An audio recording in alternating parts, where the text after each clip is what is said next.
Ready হয়ে গেল 3 রকমের পিঠা। আজকে কিন্তু আমি একবারে সম্পূর্ণ ডো থেকে শুরু করে সব কিছু আপনাদেরকে দেখিয়ে দিলাম কিভাবে কি করলাম। দেখুন তো কত সুন্দর লাগতেছে না। তো বন্ধুরা আজকের ভিডিওটা আমি এখানে শেষ করে দেবো। বন্ধুরা সবাই ভালো থাকুন, সুস্থ থাকুন, সুন্দর থাকুন, এই কামনাই করবো। আগামী দিন আবার দেখা হবে। সূর্যটা কিরণ ছড়াচ্ছে দেখুন, গাছে ফুল ফুটছে, অনেক গাছে ফুল ফুটছে। তো ফুলগুলা তুলতে পারি নাই, এখন আমি চলে যাচ্ছি নোয়াখালীর উদ্দেশ্যে। বন্ধুরা শুভ সকাল। বন্ধুরা সকাল সকাল ফুল নিয়ে একটু আদর করতেছি। সকালবেলা যদি ফুল ফুটে না দেখি তাহলে ভীষণ ভালো লাগে, সকালটা ভীষণ ভালো যায়। চলুন যাই। সকালবেলা জলখাবার হয়ে গেছে বন্ধুরা। তারপরে ভুল বলতেছি, এই যে একটা ভুল, এটুকু ভুল। সকালবেলা স্নান টান করে পূজা সেরে চলে আসছি, বুঝছেন। পূজা সেরে এসে এখন আমি একটু পিঠা রেডি করবো। পিঠে করবো, ভালো ঠিকই শুনতে চান।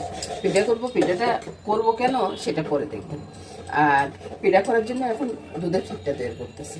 আর ওই যে সকালবেলার জলখাবার আজকে তেমন কিছু ইয়া করে নেই, কারণ হলো ওই যে আজকে সকালবেলা না দাদু ভাইয়ের টিফিনটা কিভাবে তৈরি করে দিয়েছি সেটাই দেখাই দিচ্ছি। আর এখন একটু ওই যে পিঠা করতেছি আমার মায়ের কাজের জন্য। মায়ের তো কালকা ছান যে কাকা বলে আর কি, যে কাকা বলে দেওয়াতে ওইখানে পিঠা পার্বণ এগুলো লাগবে আর কি, মিষ্টি পিঠা পার্বণ এগুলো লাগবে। আপনারা তো জানেন যে আমি মিষ্টি সবই তৈরি করতে পারি। তো আজকে পিঠাগুলো তৈরি করে নিচ্ছি, তারপরে নোয়াখালীর উদ্দেশ্যে চলে যাব। প্রথমে বন্ধুরা ডোটা রেডি করে নেব। প্রথমে পাটিসাপটার জন্য এই যে চালের গুঁড়িটা নিয়ে নিলাম, তারপরে চিনি নিই। অনেকে ভাবেন যে আমি কিভাবে করি এটা দেখার জন্য অনেকেই ব্যস্ত আছে, মানে আমার যে আত্মীয় স্বজনেরা আর কি, সেটাই বলতেছি। 1 ব্যাগ ময়দা নিলাম, 1 ব্যাগ চালের গুঁড়ি নিলাম, আর 1 ব্যাগ চিনি নিলাম। নুনটা দিয়ে দিলাম, হালকা করে একটু নুনটা দিয়ে দিলাম, তারপর জল দিয়ে গুলে নেব। প্রথমে সবগুলো মিলিয়ে নিলাম, কারণ চিনির সাথে যখন মিলাবেন না জল দিয়ে গুললে আর চাক্কা ধরবে না, বুঝছেন। আর আরো একটা কথা বলি, আমি এলাচি গুঁড়াটা দিই এই কারণে যে চিনি গুঁড়া তফসালের গুঁড়া একবার ড্রপ করে জল দিতে যাবেন না। চিনিটা যখন ইয়ে হয়ে যাবে না তখন দেখবেন যে অনেকটা পাতলা হয়ে গেছে, তো সেই হিসাব মধ্যে আপনারা জল দিয়ে দিবেন। এই দেখুন একটা চাক্কাও হয়নি, কিন্তু এভাবে গুলে নেবেন, দেখবেন যে চাক্কা একটাও হবে না। তারপর আরেকটু জল লাগবে সামান্য করে, চিনিটাকে গুলো তারপরে দিব। এগুলোটা হয়ে গেছে, এক সাইডে রেখে দেবো। মামনি বাবা এটা নিয়ে একটু ঠাকুর করে রাখি, আর এদিকে ক্ষীরটা হয়ে গেছে, কিন্তু ক্ষীরটা নামিয়ে দিই। ক্ষীরটা একবার হয়ে গেছে, এবার আমার মামনি চলে আসছে, বুঝছেন। এবার আমি মালপোয়ার ডোটা তৈরি করবো। মালপোয়ার জন্য আমি ময়দার ভাগটা একটু বেশি নিয়েছি, আর চালের গুঁড়ো দিব সামান্য একটু, আর সাথে একটু সুজি দিব, একটু নুন, তারপরে আপনার ঠিকঠাক দেখতেছেন বন্ধুরা মিষ্টি জিরা দিলাম।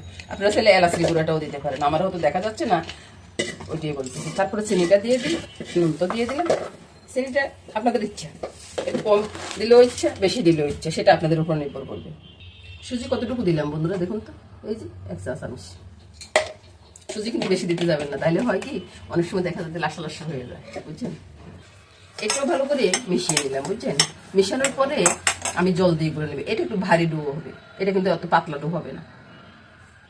আমরা আগে কিন্তু কলা দিয়ে করতাম, এখন আর কলা দিই না, এখন এমনিতেই করি, বুঝছেন। এবার বন্ধুরা নারকেলের পুরটা রেডি করবো, বুঝছেন। নারকেলের পুরটা করার জন্য নারকেল আর চিনি, নারকেলের গুড় একসাথে করবো। এটা হচ্ছে যে আখাই গুড়, মানে কি আখের রসের যে গুড়টা হয় আর কি, ওই গুড়টা। ওইটাকে ভেঙে তারপরে নারকেলের সাথে মিশিয়ে দেবো, মিশিয়ে দিয়ে নেড়ে চেড়ে পুরটা করে নিচ্ছি। এখানে বন্ধুরা মশমশার যে পুলি পিঠা হয়, ওই পুলি পিঠার জন্য একটু ময়দা, চালের গুঁড়ি আর একটু চিনি, সুজি নিব একটু, তারপরে একটু তেল মিশাবো। এখানে একটু তেল না দিলে মশমশা হবে না, বুঝছেন। তারপরে বন্ধুরা 1 চিটকে জল দিব। আমি যদি নারকেল দিতাম না তাহলে জলের কোনো প্রয়োজন পড়তো না, বুঝছেন তো। নারকেল যখন দিলে একটু তো জলের দরকার পড়বে, তো এভাবে ভালো করে ময়ন দিয়ে দিব। একবার সুন্দর করে ময়ন দিয়ে দেবো। আপনাদের তো দেখাতে পারতেছি কিনা জানি না, তবে এটা একটু শক্ত ডো হবে। পরে কিন্তু চিনিটা যখন গলে যাবে না তখন একটু নরম হয়ে যাবে। এই যে পুলির জন্য ডোটা রেডি করলাম, ডোটা এখানে আছে, পুরটা এখানে নামিয়ে নিলাম। আর এবার আমার কড়াইটা বসানো হয়ে গেছে, সবকিছু মোটামুটি রেডি হয়ে গেছে। এবার শুধু করার ফালা। মামনি আছে সাথে, পুরটা দিয়ে দিলাম, পুরটা দিয়ে ভাজ করে নেব। ভাজ করে নিয়ে একটু মোটা করেই করতেছি, কারণ এগুলো একবারে মশমশা। এটা যদি আপনি 1 মাসও রাখেন না কোনো সমস্যা হয় না, বুঝছেন না। তো ওইটা আর কি একবারে মশমশা, বিস্কুটের মতো মশমশা হবে। তো এইভাবে করে আমি সবগুলো করে নেব। একটা কথা বলি বন্ধুরা, এই পুলিগুলো যখন আপনি তেলে দিবেন না, একবার নরম থাকবে, একবার নরম থাকবে। যখন আপনি ভেজে উঠাবেন ঠান্ডা হয়ে যাবে, একবার মচমচে হয়ে যাবে। এই তো বন্ধুরা পুলি পিঠেগুলো হয়ে গেছে। এবার আমি মালপোয়াটা দেব। মালপোয়ার গোলাটাকে আর একটু ভালো করে মথে নিব, মথে তারপরে দেব।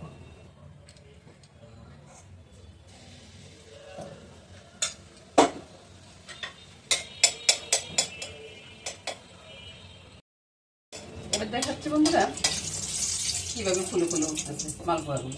যদি আপনারা যদি এভাবে করেন না, দেখবেন যে মালপোয়াগুলো সুন্দর মালপোয়া হয়ে যাবে। তারপরে দিব পাটিসাপটা পিঠা। এইটা বন্ধুরা পুলি পিঠা মালপোয়া হয়ে গেছে। এবার পাটিসাপটাগুলো খুলে খুলে পাটিসাপটা পিঠা করার জন্য তেল সবকিছু ইয়া করে দিচ্ছি। কড়াইটাতে ভালো করে কিছু দিয়ে মুছে দিচ্ছি, মুছে তারপরে মালপোয়াটা এই পাটিসাপটা পিঠাটা করবো। অনেক সময় অনেক ভুল কথা বলে ফেলে বুঝছেন বন্ধুরা। তো গোলা তো রেডি আছে, আবার একটু গুলে নিচ্ছি। গুলে নিয়ে প্রথম পিঠাটা দেখাই দিই আপনাদের কিন্তু আমি প্রথম পিঠাটাই দেখাই। তারপরে সবগুলা করার পরে একসাথে দেখা দেবো। এভাবে ঘুরিয়ে পিঠার ডোটাকে পরের সাথে মিশিয়ে দিন। আপনি চাইলে বড় করতে পারেন, চাইলে ছোট করতে পারেন, সেটা আপনার ইচ্ছের উপর নির্ভর করতে আর কি। এবার ক্ষীরটা দিয়ে দিন। ক্ষীরটা দিয়ে আমি কিন্তু ক্ষীরটা একবার অরিজিনাল দুধ দিয়ে তৈরি করি, বুঝছেন। আমার একটা চামচ থাকলে ভালো হতো, খন্তি দিয়ে ভালো হচ্ছে না আর কি। তারপরেও চেষ্টা করতেছি খন্তি দিয়ে। এক হাতে ধরি, এক হাতে সব উল্টে দিই, বুঝছেন। এইভাবে সবগুলা করার পরে আপনাদেরকে আমি ভালো করে দেখিয়ে দিই। রেডি হয়ে গেল 3 রকমের পিঠা। আজকে কিন্তু আমি একবারে সম্পূর্ণ ডো থেকে শুরু করে সবকিছু আপনাদেরকে দেখিয়ে দিলাম কিভাবে কি করলাম। দেখুন তো কত সুন্দর লাগতেছে না। তো বন্ধুরা আজকের ভিডিওটা আমি এখানে শেষ করে দেবো। বন্ধুরা সবাই ভালো থাকুন, সুস্থ থাকুন, সুন্দর থাকুন, এই কামনাই করবো। আগামী দিন আবার দেখা হবে। বন্ধুরা একটু পায়েস রান্না করবো, ওই পায়েস রান্নাটা একটু দেখিয়ে দিই, তাহলে বুঝতে পারেন। পাটালি গুঁড়োর পায়েস, খেজুরের পাটালি গুঁড়োর পায়েস। ভালো করে শুনে নেন পায়েসটা কীভাবে রান্না করলাম, সেটা এক নজর দেখে নেন। আর পায়েসটা আমি পুরোপুরি এখন দিব না, আর পুরো ভিডিওটা পাবেন একটু পরে। আর পায়েসটার কালারটা কেমন সুন্দর এসেছে বা খাইতে কেমন লাগবে সেটা একটু দেখিয়ে দিচ্ছি। দেখুন তো একটু আরেকটু যখন বসে যাবে তখন কালারটা আরও ফুটে উঠবে, বুঝছেন বন্ধুরা। আর টেস্টও না অসাধারণ লাগে, অসাধারণ লাগে, একবারে ক্ষীরের মতো হয়। আর রুটি করার পরে তখন যাই আমি বলবো যে শুভ সকাল।